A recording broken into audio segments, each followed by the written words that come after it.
Here, head coach Blaine McCorkle lost Thursday night to South Alabama. And coach, it's tough. Those FCS, FBS games are never easy, and sometimes they can snowball kind of like they did tonight. They are. Those games are tough, but that's, at our level, that's what you do. That's what you sign up for, and we know that's part of it. We played 2 of them in 14 days. We played 2 really good ones in 14 days. At the end of the day, I've got to take the credit for that. I've got to take the blame for the loss. I didn't have my guys ready to go. Lesson learned on my part way back when. I agreed. It was my decision to play these guys on a Thursday.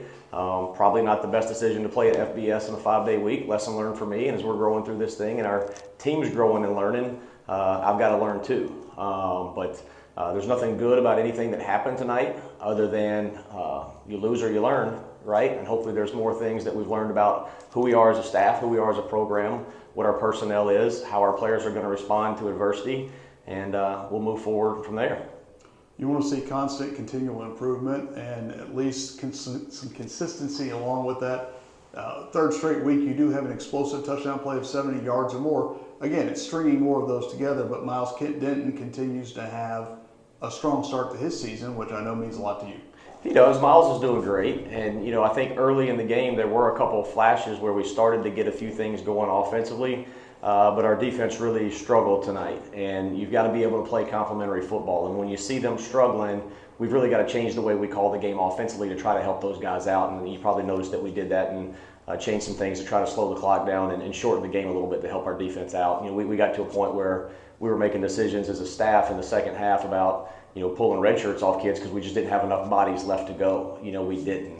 And that's just where our program is right now. And those are some hard conversations in the middle of the game to say, hey, usually you make those during the week. If a game goes a certain way, what are we going to do? But we really didn't anticipate this one going as far as it did. But at the same time, I'd say this, if anybody out there is surprised that we had a game like this against an FBS opponent, well, you're blind and you don't know what you're looking at. Because, and we can't keep going back to this, but this is a complete rebuild. We're starting this thing from scratch. We've been through as much as anybody, and that's not an excuse. We're not going to keep leaning on that, but we're coming. And one thing I told the kids at halftime, I don't know what the score was at halftime. It was a lot to a little, but I told them at halftime, I don't care if the score ends up 100-10. It's about how are you going to respond and who are you going to be, because we showed up here to win the game. You always show up to win the game, but at the end of the day, it's not about beating South Alabama. It's about building a program. And what I would say to people now, I think Dan Hurley said it way back when at UConn, if you're going to get us, you better get us now. Because I came to Natchitoches, Louisiana to build something special. And that's exactly what we're going to do. And I don't know when it's going to happen, but sooner or later, Kevin Boston's buying championship rings for this football team.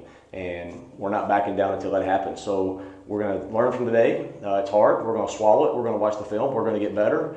And we got to get tougher, we got to get stronger, and we got to get older. We need some birthdays. We had a lot of freshmen out there. I looked out there a couple times on defense, and I was just counting redshirt freshmen. And when you play a team like this, these things are going to happen. So if you're surprised, you're blind, okay? But at the same time, we're not going to accept it, and we're going to get better. And there's going to be good days ahead for us soon. Coach, thank you for your time. Thank you.